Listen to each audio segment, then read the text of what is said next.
Stinky Penguins! This is NicoB, and I'm back! I'm back from Summer Games Fest, and I got to play a holy boatload of stuff. And I thought I'd take a few videos to discuss some of my favorite things that I came across there. And would you believe that one of the games that actually stood out the most to me was the little Capcom game that could, Pragmata. You guys may or may not remember this game but this was actually a game that was revealed well before this last Summer Games Fest. In fact, it was unveiled 4 years ago, back in the early days of the PS5. After that, it has been delayed, and then delayed, and then delayed seemingly indefinitely, until finally, out of nowhere, it decides to pop up again at last Friday's Summer Games Fest. So color me surprised when I arrive at the Playdays hands-on event and actually see that there is a playable version of this mystery game. Which, by the way, over all these years that we've seen the game, the glimpses of it, we've actually never gotten any true indication as to what the gameplay even is. Other than maybe third-person action, kind of? Everything else has basically just been cutscenes or pre-rendered graphics. So, like, the idea that people were excited for this game was sort of weird because there really wasn't much of a game for us to get excited about, unless the idea of there just being a spaceman and a little random computer girl was just, I don't know, just sounded great. So I wasn't exactly super amped for this game, but I was curious because a game that has been on and off for so long and delayed for this period of time just makes you wonder, well, what was even the concept to begin with? Well, I'll tell you right now that the concept they actually have here is easily the most interesting part of the game. And to me, it's almost baffling that even in the most recent Summer Games Fest trailer, we didn't get a whole lot of indication of what that is. You see some shooting, some third-person action with the little girl riding on your back and doing something, but the trailer doesn't really do a good job of telling you what that something is. Well, as someone who has actually had a chance to play a bit of the game, I can tell you specifically what that something is and why it's actually pretty amazing. So the little girl, Diana, is a little computer robot girl, and she meets a guy named Hugh, who's a dude in a spacesuit. That's about all the gist I've got from this story, even from the bit I played. You actually take control of Hugh without Diana on his back and get a fight early on with one of the robots, and you find that your gunshots don't really do anything. It's only after she hops on her back that the real gameplay of the game actually starts happening.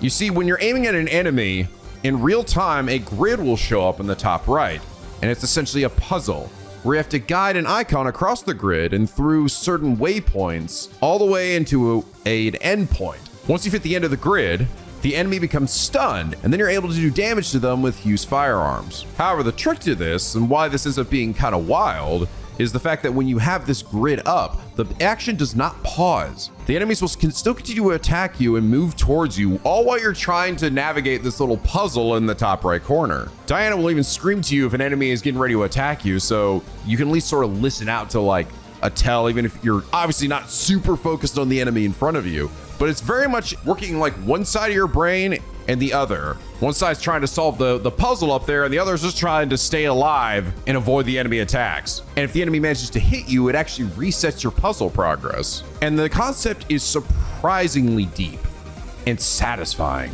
The moment I actually saw what the tutorial was and what this was, I instantly clicked, oh, I get it. I understand. I get what this game is. This game is essentially The World Ends With You. For those of you who don't know, The World Ends With You on the DS was a game that had you playing two separate battles with two different characters. One on the top, which was controlled with the D-pad, and then one on the bottom, which was controlled with the touchpad. And it was interesting trying to manage two battles at the same time, very much like trying to scratch your head and rub your tummy. However, I actually like this implementation a bit more than The World Ends With You, because unlike that game, this was actually working for a common goal, which is defeating the enemy that's in front of you, not necessarily fighting two completely separate fights that don't have that much to do with each other. Diana's gameplay is primarily to aid Hugh in defeating the enemy, and the longer you manage to get a combo in her little window, the longer the enemy remains stunned and vulnerable to attack. Though if I remember right, I think even in the state when he's sort of stunned and can take damage, he's still able to actually attack you, so you're not completely safe. Hugh also gets a number of different weapons, like a shotgun and a net that allows him to contain an enemy within a certain space, or help block projectiles, which is cool. There was also a bit of light platforming and puzzle solving, most of which involved having to press the face buttons to adjust little doodads to match up with certain things. Which, by the way, the face buttons are actually what you use to navigate on the grid, the puzzle grid, for Diana. So your right hand is working on her stuff while the left hand is using Q to move around and dodge attacks. And it is by far the most interesting part of the game. While I don't honestly know much about what the story could be, and while it might end up being something really endearing and cute, there is some nice little banter between Diana and Hugh, especially with Hugh trying to like avoid cursing or saying anything too bad in front of the seeming child. I'd say easily the biggest hook of this game is the gameplay, which is why it's almost a sin that this game hasn't been showing that off at all in the promotional material for this game up to this point. Though it's very possible that this game was something completely different all those years ago when it was first unveiled. I still feel that the Summer Games Fest trailer should have done a better job of showing off this loop, because it is genuinely fun when you just face off at an enemy and the techno music starts kicking in super hard and these big robo enemies are stomping towards you. You're just desperately trying to go through this thing, get as long of a loop as possible, and all while trying to keep your eye on the enemy and make sure you don't get whacked in the face. It's awesome. And it also clearly has a lot that it can do. The demo actually teased a little bit of debuffs you could find within the Diana's grid that if you took your cursor through, would actually put a defense debuff on the enemy. I can only imagine how the grid's gonna end up looking by like endgame, where there'll probably be things that buff your own character, maybe things that even heal you, additional walls or enemies or things in place that get in your way to stop you. Like honestly, there's a shit ton of potential with it. The same goes for Hugh's shooting, though I will say what we had here was pretty basic. Other than the different weapon types, there really wasn't a whole lot of thought into how you blasted the enemy. Mainly you just get the stun from Diana and then you just kind of went to town on them. But if they add some additional things like maybe specific weak spots that like will get blown off and help to like make the enemy not as much of a threat, or disable like certain weapons for a period, or maybe even blowing off pieces of armor or something to reveal a weak spot, I think there's a lot they can do with that. I think it's easily one of the most solid foundations for a captivating game that I've seen in a long time. And it was hands down the biggest surprise from this year's Summer Games Fest for me. There was also a lot of cool exploration in the game, with some secret walls and things that could be uncovered. I actually played through the demo twice, with one of the Capcom guys telling me that, oh, did I get the secret wall? And I was like, there's a secret wall? What? And it took me like 20 minutes of running through the area to finally find it.